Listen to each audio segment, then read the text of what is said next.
অনেকটাই আতঙ্ক আছে এখানে, যেহেতু তার কাটার ঘেরে নেই। তো শুনলাম নাকি বাংলাদেশের অনেক জঙ্গিকে ছেড়ে দেওয়া হয়েছে, হিন্দুদের উপর অনেক অত্যাচার হয়েছে।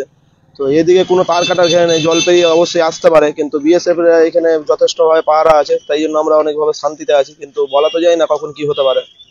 জঙ্গি নাশকতা হতে পারে। হ্যাঁ, এগুলো হতে পারে, বলা যায় না কখন কি হয়ে যেতে পারে। কতটা আতঙ্ক আছে? আতঙ্ক মানে অনেকটাই, আমাদের তো বর্ডারের পাশেই বাড়ি, এমনিতে তার কাটার ঘেরে নেই। তো কিছুদিন ধরে চোরও উৎপাত করছে, বলা যাচ্ছে না ওটা বাংলাদেশের কিনা ইন্ডিয়ার। তো ওরা নাকি বললো যে সদরঘাটের, কিন্তু সম্পূর্ণ তো বলা যাচ্ছে না। শুনলাম নাকি পুলিশের হাতে দেওয়া হয়েছে, কিন্তু শুনলাম যে ওরা বিএসএফ এ তারা খেয়ে এসছে। তো ওরা বাংলাদেশের কি সদরঘাটের সাথে তারা বলতে পারছি না, ওরাও জঙ্গিও হতে পারে। এরকম কতদিন ধরে হচ্ছে? এই 1 মাস ধরে হচ্ছে। আপনাদের এলাকার নাম? আমাদের এলাকার নাম বাবুপাড়া, এটা যথেষ্ট কামারপাড়া এলাকা, আইও কামারপাড়া। তো বহুত রকম হিন্দুদের উপর অত্যাচার করছে, অত্যাচার করাতে ওপাতে জঙ্গিরা এপারে চলে আসতে পারে। কিন্তু যথারীতি আমাদের বিএসএফ যথেষ্ট পরিষেবা বাড়িয়ে দিয়েছে, বিএসএফ যথেষ্ট ভাবে পাহারা দিচ্ছে। তার জন্য আমরা কিছুটা নিশ্চিত আছে, কিন্তু সম্পূর্ণ নিশ্চিতভাবে নাই। বাই চান্স কখন ঢুকে যাবে বলা মুশকিল, এই নিয়ে আমরা খুব আতঙ্কের মধ্যেই আছি। তার মধ্যে আমাদের আয়তের চোরের উৎপাত জোর। এখন কেউ বলছে বাংলাদেশের চোর, কেউ বলছে সদরঘাটের চোর, কিন্তু বিএসএফ আমাদের যথেষ্ট হেল্প করছে। বিএসএফ এর সাহসে আমরা বেঁচে আছি। বিএসএফ না থাকতে গেলে আমরা হয়তো এখানে বাঁচতে পারতাম না, কিন্তু তার কাটা ঘেরার জন্য আমাদের কিন্তু খুব অসুবিধার মধ্যেই আছি, আমরা আমাদের আতঙ্কের মধ্যেই আছি। আতঙ্ক বলতে কি, আমরা যেগুলো খবর শুনছি আর কি, তা শুনে আমাদের তো একটু আতঙ্ক লাগবেই আর কি।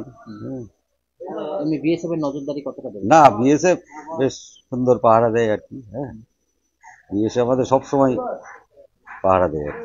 ঢিলছড়া ওপারেই তো বাংলাদেশ, এরকম হ্যাঁ, কোনো নদীর আঁচ ওপারে। পেয়েছেন? কোনো আঁচ পেয়েছেন? না, এখনো পর্যন্ত কোনো আঁচ পাইনি, কারণ আমাদের বিএসএফ খুব ভালো ডিউটি দেয় আর কি। হ্যাঁ, মহানন্দায় স্নান করতে গেলে আধার কার্ড নেওয়া হচ্ছে? না, আমাদের বর্তমানে লাগে না, ওই সাইডে লাগে যেগুলো তার ঘেরা আছে আর কি। কি করতে হয় তবে? ওই যে জমা দিতে হয়, আবার আসার সময় নিয়ে যেতে হয় আর কি। স্নান করতে গেলে হ্যাঁ। এমনি কোনো অশান্তি এখন? না, এখনো হয়নি।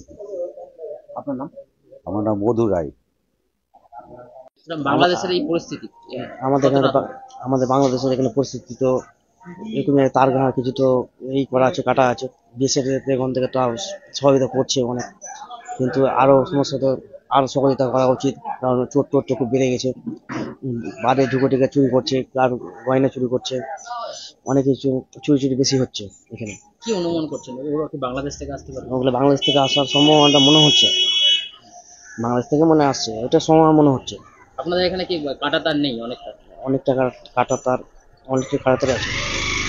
জলপথ রয়েছে? হ্যাঁ, জল রয়েছে। কতটা আতঙ্কে আছে? অনেক অনেক আতঙ্কতে আমরা আছি, কখন কি হয়ে যায় এটা বলা যায় না। তার জন্য যত তাড়াতাড়ি সম্ভব একটু ব্যবস্থা করার। বিএসএফ এর নিরাপত্তা কতটা দেখে? দেশের নিরাপত্তা আছে, কিন্তু মানে ওদের অত নাই, নিরাপত্তা নেই। আরেকটু হলে ভালো হবে। আর একটু হলে ভালো হয়। আপনার নাম? মনে আছে। Welcome to RB Diagnostic Barashat branch. For us, your health is our commitment. We provide you the best services in MRI, CT scan, blood test, X-ray, medicine, OPD, doctor's chamber. We are your comprehensive destination for advanced diagnostic and expert care.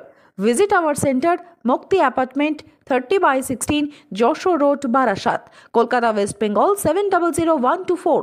For more information, visit our website www.rbdiagnostic.com. To book your test, call our hotline